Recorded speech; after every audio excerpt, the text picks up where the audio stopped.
Today on The Good Stuff, we all deserve a little treat after Easter. So we're taking a bite out of my irresistible whatever you've got brownies. Basically, you use all that leftover chocolate, chop it up, put it in some brownies, and everybody's happy.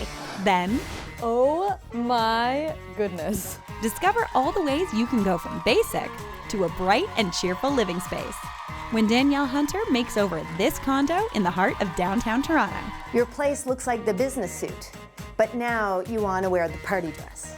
That's a great way of putting it, yeah. Plus, this is Stylist Secrets. Alexis Hauntz reveals her pro stylist hacks for all kinds of fashion dilemmas.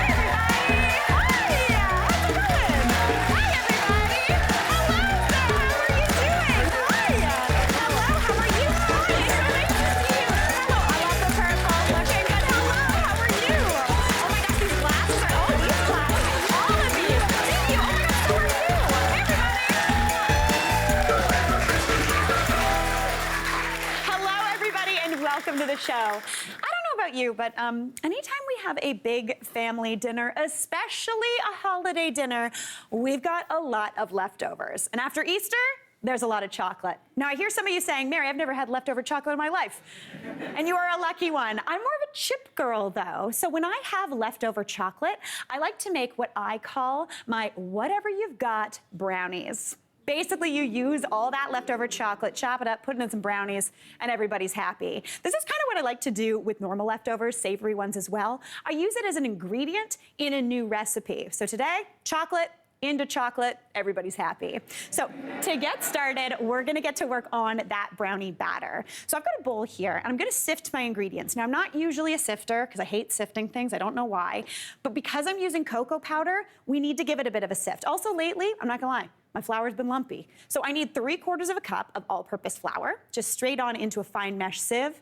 Then I also need 3/4 of a cup of cocoa. Now, as I said, cocoa can be lumpy, and that's because while this looks dry and just like a powder, it actually has some fat in it. So it tends to clump up the longer it sits in your pantry. So I need 3/4 of a cup of that cocoa powder.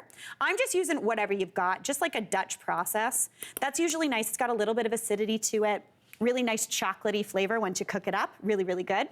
Now into there, I'm gonna add in 1 cup of sugar. Just plain granulated sugar is gonna kind of give this that sticky, almost boxed brownie vibe. Now, I don't know about you, but when I'm looking at a brownie, I kind of just want it to taste like a boxed brownie. So why am I making them from scratch? It's because I figured it out. I feel like I figured it out. So in addition to that 1 cup of regular granulated sugar, I'm also adding in 1/2 cup of powdered sugar or icing sugar. Yes, they are sweet. Get ready. But that powdered sugar, what that does, there's a little bit of cornstarch in here. And what that does is it helps give you that chewy, kind of like boxed brownie vibe. You get that crispy, crackly top, which everybody loves so, so much. It's a total dream. Now, I'm just gonna sift that together. And again, that icing sugar and cocoa tends to be pretty clumpy, so the sieve is a really good idea. Now, see all those lumps? You wanna get those out. So I just get a spatula and just press that through. That is looking perfect. Any little bits that are still in there, I just toss those away. We don't need those.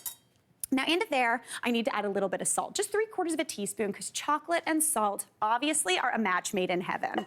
Now, I'm using kosher salt, because that's usually what I have. It's got a kind of bigger grain to it, so that's why I'm adding it after I've already sieved. If you were using sea salt, you could add that into the sifter as well. That'll fall through, that'd be perfect. All right, that is looking delish to me. So now we're gonna start introducing all of that delicious chocolate that we've got potentially left over from Easter. Now I've got some chocolate here. I've got some sad broken bunnies, some tiny little eggs, all those things. Basically, you want about 1 cup of chopped up chocolate. For the eggs, I'm just gonna toss a few of those in. Those will kind of bake up really nicely. Then I've also got these cute little bunnies.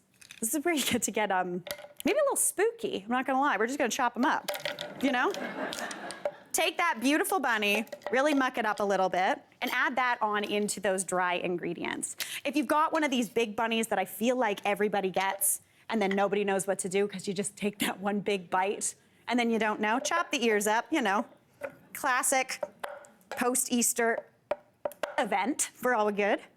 And then just pop that into those dry ingredients as well. Again, you want about 3/4 of a cup into there, and then I'm gonna put some other chopped chocolate on top just to really send it home that these are over-the-top brownies. Now, I also need to get to work on the wet ingredients. And for this, I need 1/2 cup of melted butter. If you wanted to, you could do this with oil. That would work well too. But that's just going into a little bowl, along with 2 eggs. Just 2 large eggs, whatever you got hanging around. Pop those babies in. Again, if you wanted to do these even with olive oil to kind of pretend they're healthy, feel free. But again, we got 1.5 cups of sugar and a bunch of chocolate in there, so we're not pretending today. I'm gonna give that a whisk up. And this is a little bit of a funny ingredient. Into here, I'm gonna add in 2 tablespoons of water, just plain tap water. It reacts really well with that icing sugar, giving you, again, more of that fudgy kind of boxed brownie vibe, which is a total dream. Now into there, I'm gonna add in a little bit of vanilla, because vanilla, chocolate's best friend. It really makes it taste nice and chocolatey. So just about 1/2 teaspoon into there. Give that a whisk up. And now we just need to bring these 2 babies together. Again, if you wanted to not use melted butter, you could do this with oil. If you don't have anything handy, it's easy peasy. And then you just wanna mix this until it all comes together into a delicious brownie batter. We've got all that chocolate mixing up. You got those hunks of chocolate that's just gonna melt into deliciousness. Honestly, that's how easy brownies are. I feel like everyone's very excited. Yeah. All right, smells so good. Now over here, I'm gonna show you, because again of that real fudginess, because of that icing sugar, that kind of tends to melt in the oven, and it makes these brownies extra sticky. So I'm gonna grease my square pan. I'm using a 9-inch square pan. An 8-inch will also work well. You wanna grease it really well. Now, I have before just greased the pan, and guess what? Those brownies don't come out. So you wanna grease it and line it with a little bit of parchment paper. So what I like to do is just get it, measure it over the top, make sure it's a little bit bigger, and I like to do it almost in a sleeve. Now you can cut it down, or I kind of tend to just fold it underneath, pop it down. There's one sleeve, and then the second. Fold it so it measures perfectly. Again, if you've got a good eye and you can cut, if you got like a quilter in your family, they'd be really good at this. Pop it down, and you've got a perfectly lined pan. If you want, you can also spray this, right? Easy, you don't even have to worry about corners. We took corners out of the equation here. Now I'm gonna add that beautiful brownie batter right on into this pan. And if your brownie batter is any thinner than this, you've done something wrong. You want it to be like thick and delicious and just kind of falling into that pan. I know. I'm very excited about this, I'm not gonna lie. Brownie batter should have to be spread out. Now, if anyone is like a cake maker scientist here, you're gonna see that there's actually no sort of chemical leavener. There's no baking soda, no baking powder. The only thing that's gonna give a little bit of rise here is those eggs, which is totally fine. It's gonna give you a dense, perfect brownie. You just wanna spread it into all the corners. As it bakes, it tends to kind of like chill into the corners a little bit more, which is perfect. Just spread that baby out. Then take whatever leftover chocolate you've got, scatter it all on top. Maybe even grab, you know, these little babies. Chop one of those in half. Stick that on top too. Honestly, it looks like a mess right now, but it's gonna be delish. 325 for about 35 to 45 minutes, just until those babies are cooked through, and then you end up with a pan that looks something like this, which is a total dream. Because we use that parchment too, you just lift that baby right out of that pan, pop that aside, and then you get to cut yourself whatever size brownie you would like.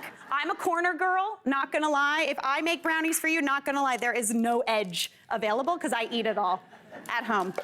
That's the chef tax, in my opinion. And in my books, a brownie isn't a brownie unless you have a little glass of milk with it. All right, let's give it a go.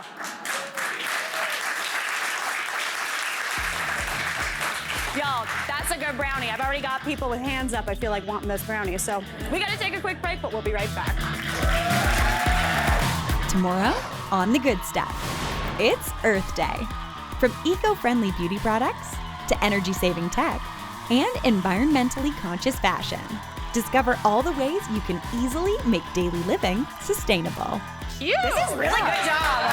Yeah. Jessica, you look great. And I'm whipping up a dish that's good for you, good for the planet, and gets the seal of approval from the next generation. Is this a good way to spend a school day? For sure. Couldn't ask any better. I love it. Okay, fantastic. Awesome. The Good Stuff is all new tomorrow.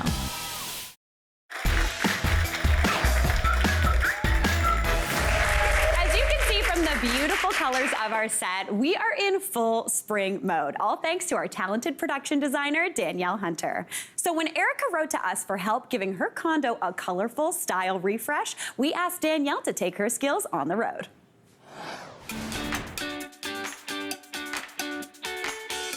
Hi, Erica. It's nice to meet you. I hear you work at home. Is there any way I can help you out with your space in that situation? Yeah, of course. I work from home now, so I am constantly looking for ways to be more excited about my space. And I moved in during COVID, so everything that I bought was kind of just online, not seeing anything in person. I definitely want to see more color. I want to see more excitement. I want to see maybe pattern. I kind of enjoy my space, but it needs a bit of a refresh. I think you did a great job. Don't be so hard on yourself. I think there's a great foundation here. Everything is very neutral, classic. Your place looks like the business suit, but now you want to wear the party dress. That's a great way of putting it. Yeah, that's exactly what I'm thinking. So you better get out of here because I need lots of time to get it done for you. So give me your keys, lady. I trust you. Oh, well, good luck. On a scale of 1 to 10 for excitement, I would say I'm about a 12.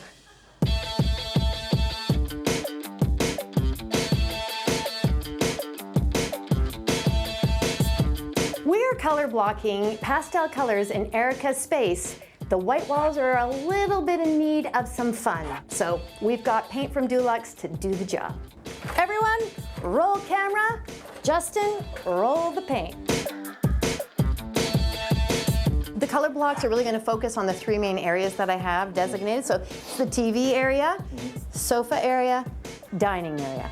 I think your vision is beautiful, and we're going to get her done. That's why I bring Justin, because he says nice things. Now that we have this coffee table in place, we can hang a chandelier or light fixture that's lower down in the room to add interest to the space. We've got Louie here from Slate Electric who's going to help us out. It's always a great idea to have an expert electrician on any reno. We're finally putting Erica's place together. It's coming along, but we're at the last crunch.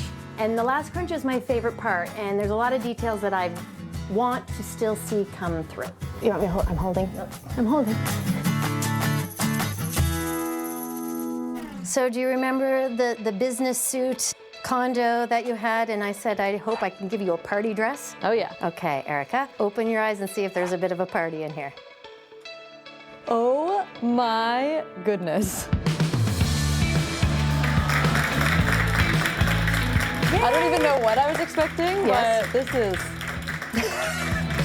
When I first met you, you wanted color. And I know that, I didn't want to overwhelm you with everything. So in a lot of things, it's just the artwork, or it's the pillows, or it's the throw that brings the color and, the pop. Throw rugs, I use them everywhere. I used one as a wall hanging, I framed 3 of them, and I threw one on the sofa. They're dynamic and trendy in color. So we gave you some storage for in your dining room area. The cabinet in the dining area from IKEA defines the space, adds storage, and is great to display fun personal things. We got your coffee table. We got you now, so when you have company, we've got 2 side chairs. The multi-purpose stool is a clever piece from Sundays. While entertaining, it works as a side table, and while dining, an extra chair to the table. Also gave you sort of like a little plant area. I noticed you had lovely plants and things. And some shears just to soften up and give you a bit of privacy. I hope that you like this new party dress condo. I do. This is very me. I don't know how you figured that out. Well, way to go. I'm happy that it's you. Thank you. Great. Danielle, thank you so much for understanding me so well and being amazing at what you do. It's the first time ever that I feel like I'm in a grown-up apartment. Ta-da! Wow, everyone, please welcome Danielle. Hey, Danielle. Oh my gosh, it's so funny saying hi to you because I saw you all all morning, too. Yeah, well, you get to see me almost every day. I do. It's such a delight. Now, I don't usually call you Danielle. I know her as Danny. So, Danny, I am just so in love with everything you did. I cannot believe you did that all in just a few hours. Well, the secret is I have such a great team with Justin, Joe, and Sam. We do this every day. Yes. And so really, it was just like, let's take this work somewhere else, and we clearly just did that over again, and I'm glad that we got it all done. Honestly, it was so beautiful. You added so much color to that space. Well, that wasn't necessarily on me. So I did speak to Erica ahead of time and say, you know, what's kind of the vibe? And she gave me some inspirations from things that she had seen on Instagram and some, you know, influencers and what they're doing. Yeah. So I'm like, okay, so that's great for me. So it gives me a jumping off point. So is that a place, where are a couple places that you look for inspiration for, like, kind of what's trending right now and things like that? Well, for me still, because I'm always shopping and getting stuff for the show, that really, I do pull inspiration from things that I see in the retail world. Like, yes, I've got my favorite Pinterest and Instagram, but I also still use what everybody else does, and shopping is really a key. Yeah. So especially with what, you know, we're doing, like with Erica's place, pastels is a big deal. Totally. And for the show, and because we're also getting a lot of stuff for food and displaying things for food styling. Yeah. We use a lot of placemats, tea towels, and dishes, and that's where I really find where the trends are. Yeah. So beautiful pastels are still really great. There's hot pink, neon colors that are like a nice kick with it that you're seeing a lot, so like contrast. And with that, you get these beautiful pastels, but you're also seeing the signs of like a moody sign. So you're really seeing rich sort of jewel tones and different things. So people have a lot of options right now, and I think that's great. And especially for me, I love a lot of variance when it comes to design. Totally, and then you can kind of make it your own, and you're so good at doing that. The number of people, when we do meet and greets after the show, who ask if I helped, I was like, no, it's all her.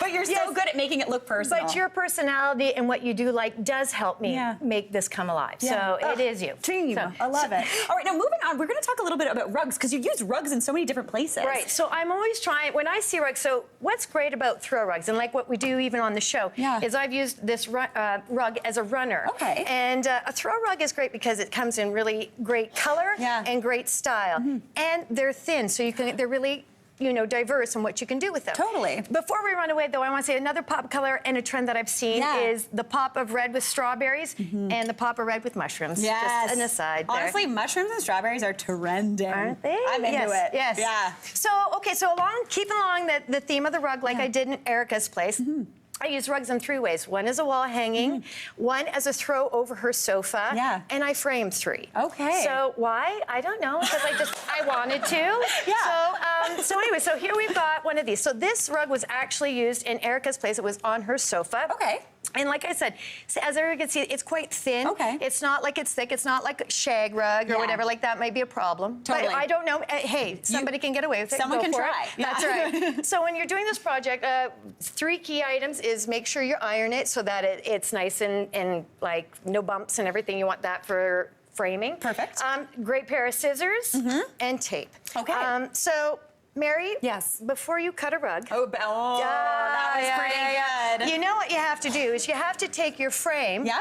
And frame out where you would like your artwork. Okay. So you get to be your own artist and lay it out as to where you think the nice piece of artwork should be. This does feel very artisty. Like it's like you're using a viewfinder to see what kind of shape. And if you want to get a couple out of it, you've got to kind of plan out, like, you know, if you need more than one. Totally. So, oh my gosh. Okay, I like that. I kind of dig this. Yes, you know? I like that extra detail. And so then when you kind of get that, you can kind of lay your frame over top and kind of get an idea, be like, okay, this is what I envision. Yeah. And then you're going to cut it out probably about a ½ inch from this. You'll mark it out. Yep. And then what you'll do is you'll flip it over, and on the back side, you'll tape it. Okay. And I recommend something that we use here in the studio all the time. Yeah.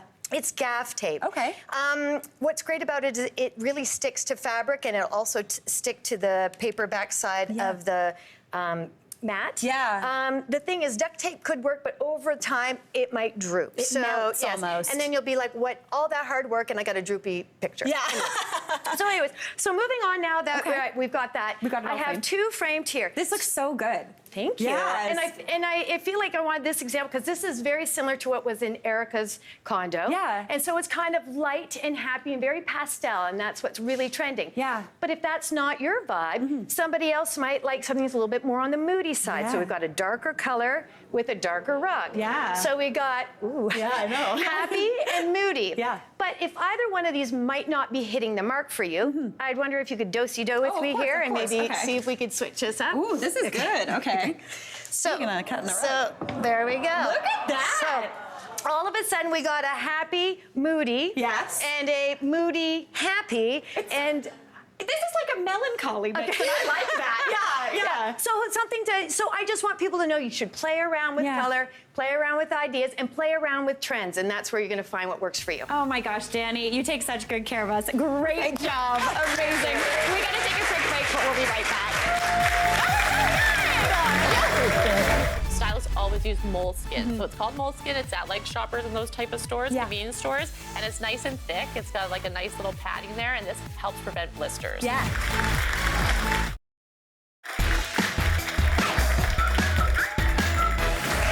Alexis Hans is here to hack our wardrobes. Hey, Alexis. Oh my gosh. Start off with that. Okay, I'm very excited about this. You are a real wizard. You're really good at making hacks for wardrobe that are actually doable. This is what I'm known for, and I love when I get a comment when they say like, these are so useful. Yeah.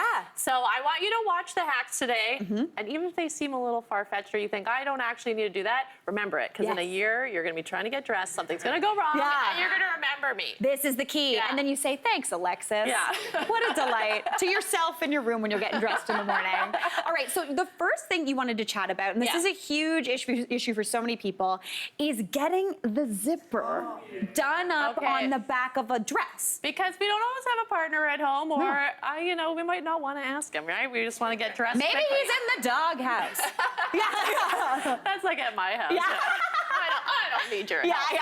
yeah. Okay, so this was a really easy one that you don't even have to buy anything for. Yeah. Okay, so you have your zipper. Even works on invisible zippers. Let me be clear, because I think a lot of the time we think it's a big zipper when you see this hack. Yeah. So all you need is a safety pin. I mean, I got nice big ones. I love the big ones, like they're about an inch, and a shoelace. Okay. So I'm gonna hop over here. Don't mind me. Okay, so there's always a little hole in the clasp that you can put the safety pin through. You want to do this when it's on your bed or something? Yes, not on your body. Yes. They're like, this isn't gonna work, Yeah. Alexis. Okay, and then you basically just loop the shoelace through, and then you just do this little prep or whatever. And then you put the dress You can on. tie it up, or like if you want to make it more secure. Yep. Put the dress on. You can obviously reach your lower back really nicely, so you're just gonna pinch that fabric to hold it, and then you just wrap it up, and you just pull it. Look, honestly, that worked a treat. Not bad. I think I should have tied this. But yeah, and then you can just take off the clip at the top, and it works really, really well. Honestly, this is a good hack. I've seen people before on television shows use a treadmill and you just zip. yeah. It's a good Also, one. these have stretch in it, and now that I'm doing it with a lace with stretch, go for the ones without the stretch, because Okay, I there think you go. that's giving you the little extra bounce you don't See, need. this is what I love about an Alexis hack. Yeah. You switch it up when it's not perfect. Yeah, 100%. So that's a really fun one. I love that one. Okay, so now we're gonna chat about a hack to help prevent makeup from getting on your turtlenecks, your white shirts, things like that. Big issue, for sure. This is Insider Secrets. This Okay, is- this is Stylist Secrets. But first, we gotta get my friend out here Okay, yeah, who's gonna be doing this. We got my friend Amy coming out. Come on out, Amy. Hi, Amy.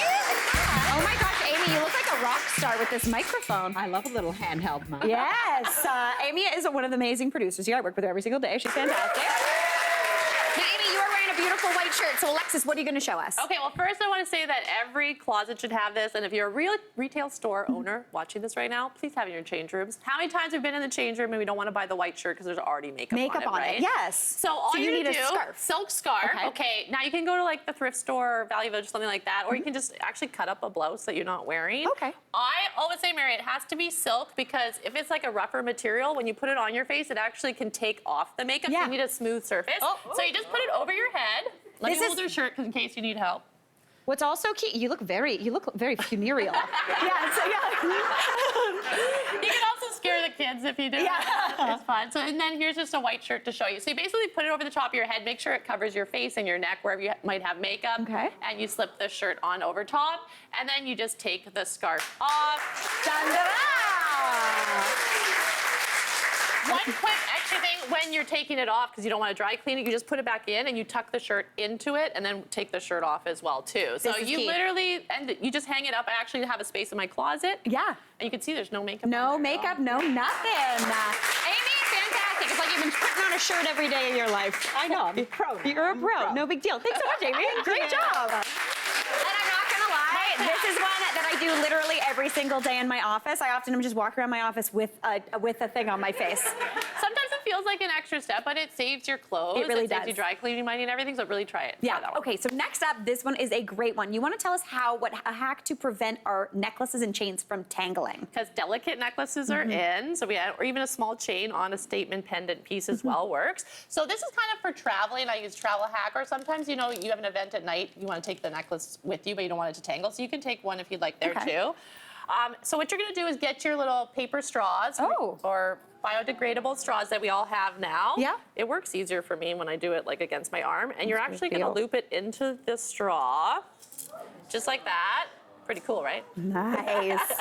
So you can take like 6 necklaces, you know, if you're going on a beach vacation or something, Yeah. and then you can just put it in a Ziploc bag and pack them together, and they'll never get tangled. They're never gonna tangle. This is saving me. And you can cut them shorter if it's like tighter, bracelet. or if it's a bracelet, you can cut it in half. And even if you have plastic straws that you're not using anymore, because that's not worse, you don't want to toss them. Yeah. This is a great kind of Great way to reusable thing. recycle them. Fantastic. I love that hack. That's Me going to too. change That's my a great packing one. game for sure. Now, what about shoes? You know when you're buying a pair of shoes, they're a little tight in the sides. You want to widen them a little bit. What do we do? Actually, a lot of people need wider shoes, okay? And not every brand gives them. They're getting narrower and narrower, I feel.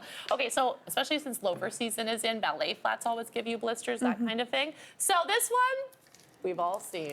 And actually, it's scary to think about, but it works, okay? So you're gonna get a Ziploc. Yeah. You're gonna fill it about 1/3 with water, because when water, we're gonna actually put this in the freezer. Oh. Okay? When water freezes, it expands, so you don't wanna fill it to the top. And you're actually just, make sure it's closed.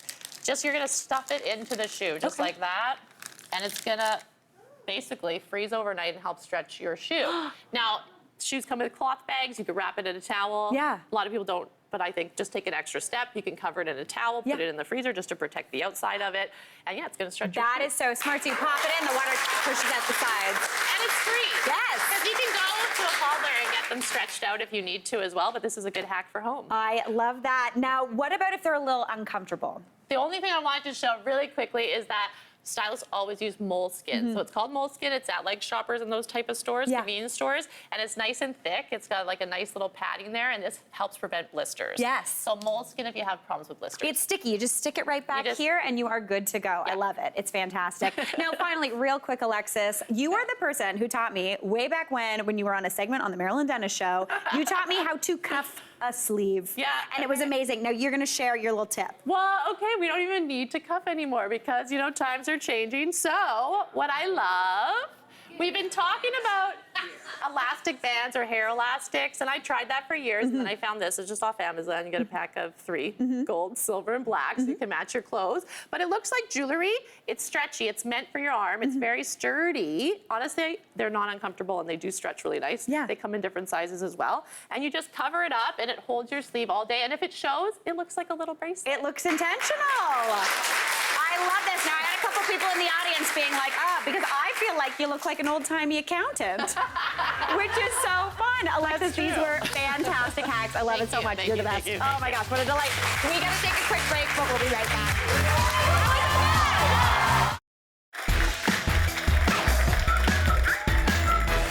Here with the latest trends in the world of purses is my bud, Corey Ng. Hey, Corey. How's it going? Hi, I'm good. How are you? I'm feeling pretty good about Yeah. this. Okay, so purses. I feel like Purses. it's a staple. Exactly. It's an essential in all women's wardrobe, Yes, right? And yeah. men, right? It's such a great piece. It's so important because it's something you use every day. Yeah. It basically carries your whole life in it. Exactly. Yeah, It's an everything extension need. of you. 100%. Now, right now, what are the vibes in terms of trends that you're seeing in the world of purses? Right now, it's all about very modern, classic shapes, right? So we're kind of returning to nothing that's overly embellished. It's all about classic tote, flat bags, top handles, hobo style. But we're finding in really rich fall colors like deep burgundies and oranges. And a very popular trend this year is shades of brown, especially in suede. Yes. I do. I like the suede. The texture it adds to an outfit. It's so like riche and fancy. Yeah. Yeah. Okay. Now, before the show, this is very exciting. You scoped out our audience. Yes. And you're going to give 2 lucky audience members a little bit of a purse makeover. Y'all, I'm excited. This is going to be fun. We've never done this too. before. Okay, let's see who's first. Oh, here we are. There's our beautiful audience. Looking great, looking great, looking so cute. Who's it?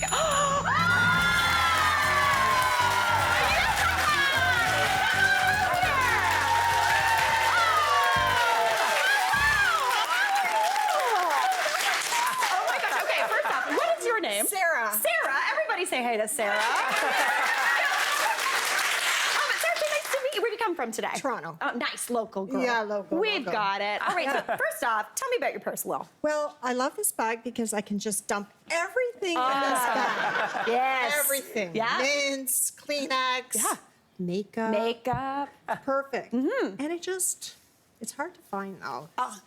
Hard to find stuff inside. I was going to say, it goes in, never comes Yeah. out. That's Yeah. the trick with a purse like that. like a security thing. I understand. Okay, well, Corey, you got your work cut out for you. What are you thinking of this purse, and what are you Well, thinking? the first thing I noticed was how heavy this bag was. Yeah, okay. I was like, wow, that looks like stuff. Yeah. Right? I do love a crossbody. I like the idea of something close to your body, especially during the fall, winter, when you just don't have a lot. You're holding a coat, you're holding everything else, right? Totally. So I love the style and aesthetic of a crossbody. But I feel like we could do something a little more structured and right, like something with a little more components and compartments to it. As opposed to just one bag, it's going to have Yes. pockets. Exactly. So I'm thinking we could kind of go this route. So let's do a little swap. Can we do a little swip swap? Little swap. Let's see, let's Yes. see. You can take this and try Okay, that on. Sarah, okay. Oh, the color looks so nice with your outfit. So cute. So the thing I love about this is that it's a dark, really rich green. Yeah. It's very versatile. You can wear it with blacks, you can wear it with browns, you Yeah. can wear it with color. It's really versatile. And it's because it has different components in it and zippers, you could still decide where you want to put things. Yes. It's easier to locate things and you could just still fit a lot in there. I know. We've got pockets, ladies and gentlemen. We're thrilled. Yes. Oh my gosh. What are you thinking in your purse, sir? I love it. I love green. Yes? Yes, and I love structure. Okay. So I typically have structure, but today I just didn't really do that. So Honestly, lucky day for you, Sarah. You nailed it on the day to bring this non-structured bag. I love it. Oh my gosh, choice. Well, it's yours. So there you go. You want All right, go on with it, and we'll give you back your old purse. Don't worry. Great job. Great job. Guys, this is fun. This is a fun thing. Okay, I'm excited about this. All right, let's see who's next. Ooh, again, here's our beautiful audience. We're doing it. Okay. I'm excited. Who are we gonna land on?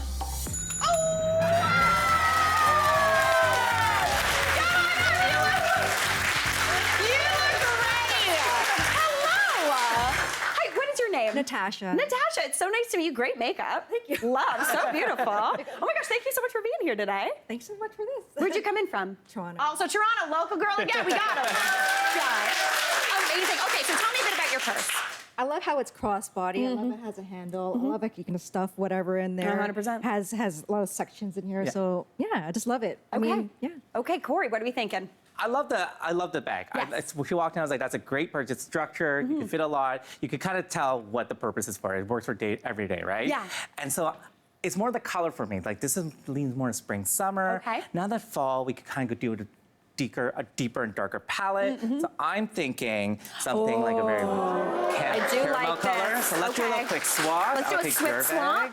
Okay. Yes. So the thing I love about this is from a Canadian brand called ICO. Okay. And it's beautiful structured tote. It also kind of expands so it could give you more of a wider shape. Okay. Because of a longer strap and a pouch inside as well. Did you hear that? Longer strap. Yeah, so you can- got it's a longer so very we can still versatile. crossbody. Yes, and then, like I said, it's all about minimal classics. So instead of the purse you had before where there's a buckle and like this is just more clean, Okay. a little more versatile. And I think I love about like a faux leather bag, especially the fall winter, is that you could just wipe it with a damp cloth. So you get that slush and all that dirt throughout the day. Yes. You just quickly wipe it clean. Yes. Yes. 100%. So what do you think of the I bag? actually love it. This is actually my style. Oh, girl, Corey. Very good pick. Thank you. Oh, you nailed it. Well, thank Thank you so much for doing you this. so much. Congrats on the new purse. Thank you. We'll give you your old one later. Okay, right on. Oh, that was fun, Corey. Amazing job, man. That was so fun. Guys, we gotta surprise our audience more like that. That was a hoot and a half. We gotta take a quick break, though. We gotta give these ladies back their old purses. We'll be right back. Are you sitting at home thinking, hey, seeing the good stuff live would be fun? Well, you are in luck. We would love for you, along with your friends and family, to be a part of our studio audience. Just scan the QR code at the bottom of your screen for your chance to join us. Tickets are free. Can't wait to hear from you.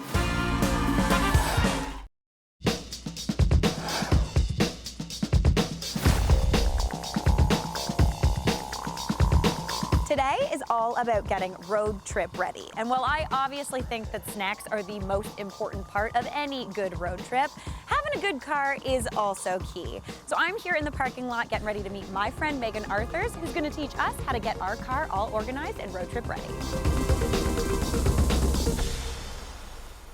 Hey, Megan. Hey, Mary. So, car organizing today. Yeah. You know, the best way to learn how to organize your car is firsthand. So I was hoping today you could help me put together my car for my next road trip. Oh my gosh, I thought you'd never ask. Amazing.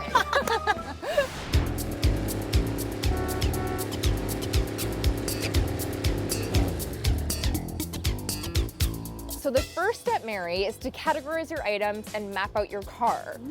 So we want to take all of the items that I'm packing for my road trip and we want to group them into piles based on size, nature, and frequency of use. So all of the luggage together, all of the food and beverage together, emergency items together, and so on and so forth. Okay. And then when we go to pack the car, we want to start with the trunk space first. Okay. And then any items that I or my passengers may need while we're en route, we want within an arm's reach away. That's what I was going to say. Snacks don't go back here. Exactly. No.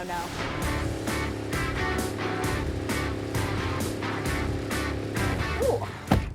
Okay, Mary, here's the real question. Are you even going on a road trip if you don't have road trip snacks? Not any road trip I've ever been on. Right? They're always the main character. So when it comes to snacks, you want to choose snacks that are easy to eat and that are non-perishable. So I like taking my snacks and pre-portioning them into clear containers. And then I take my containers and I put them in a cooler or an insulated bag so they stay away from the heat. I love that.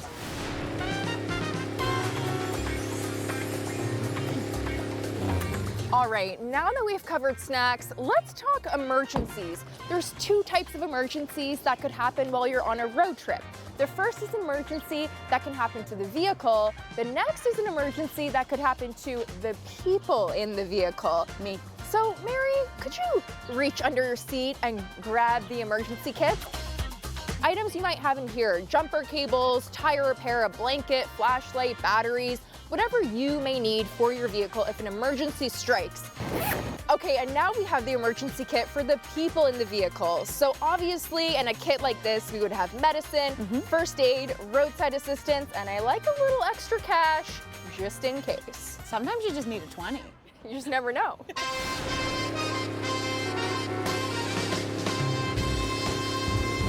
My last tip for you is to use forgotten space. So there's a couple locations in the car that we often forget about. So the first is the back of the driver's seat or the passenger seat. So placing a hanging caddy using that vertical space can be a great way for storing extra snacks or any essentials that you might need.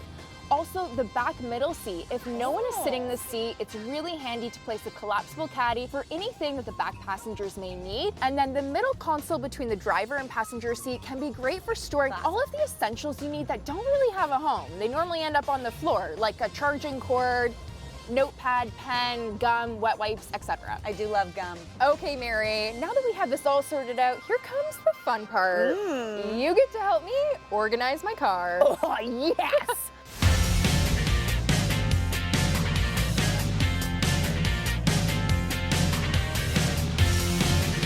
Well, Megan, what an absolute delight that was. You did amazing, Mary. I am feeling very good about it. Thank you so much for teaching me how to organize my car, getting it road trip ready. So excited.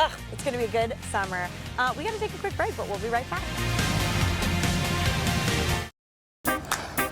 I am Mary Berg, and I'm here on the wonderful streets of Toronto, and I'm really excited because I'm about to learn some stuff in the kitchen. Yes, I write a lot of recipes. Yes, I cook all the time. That's fantastic, but I don't know everything.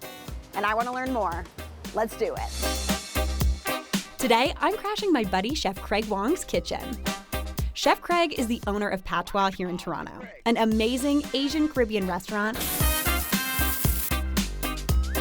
that combines his Jamaican Chinese heritage into recipes with unique and bold flavors. Order up.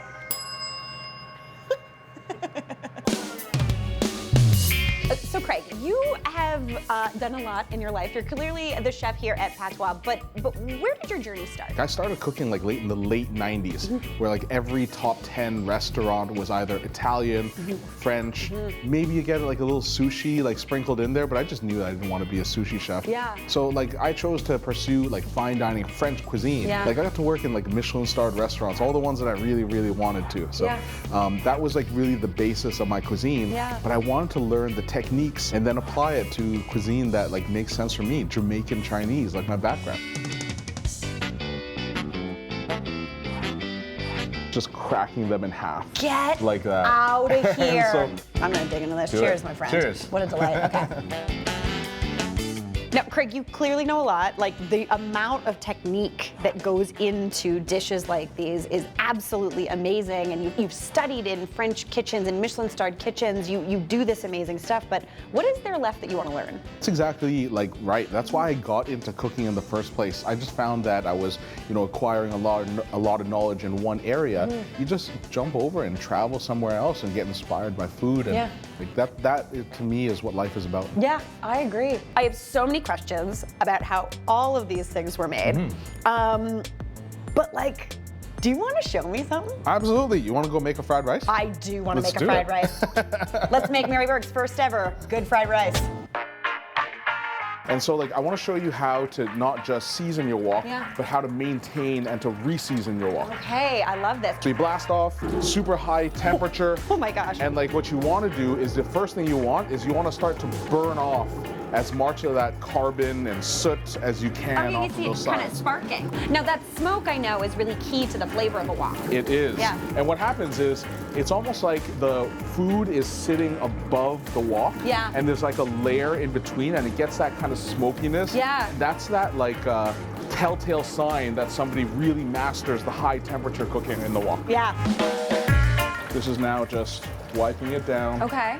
And we're Giving really it that showing layer. some love. Yeah, we're showing some love to this wok. Yeah. That's what we want. And so we're gonna turn up the heat again. And now we're gonna go a little bit more gentle. Okay. Yeah, so before it was super high heat. Yeah. Now we're just gonna kind of set all that oil that's on there. Yeah. And we just build up a couple small layers. And you wanna put a little bit of oil, come back in a couple minutes. Let it do its thing. Yeah, so we're just gonna give that a couple more layers. This is intense. You wanna get started on some fried rice? Yeah, let's see. Yeah? Let's All do right. this thing. And so this is one of the most popular dishes at our restaurant. This is popcorn shrimp fried rice. Okay. All right, so we're going in with eggs. Oh, eggs first. Okay, Eggs okay. first. Love So I'm this. scrambling this egg. Yeah. And you want to cook it a little bit longer than you would imagine. Okay. A little bit more garlic. Love that. Oh, okay. And a bit of chopped up gailan. I'm going back and forth like this, and I'm stirring. Once you get to this stage, now you can add your rice in. I add in that crab paste, and I'm gonna go 2 big spoons because I like it so much. Just a little bit of that mushroom powder.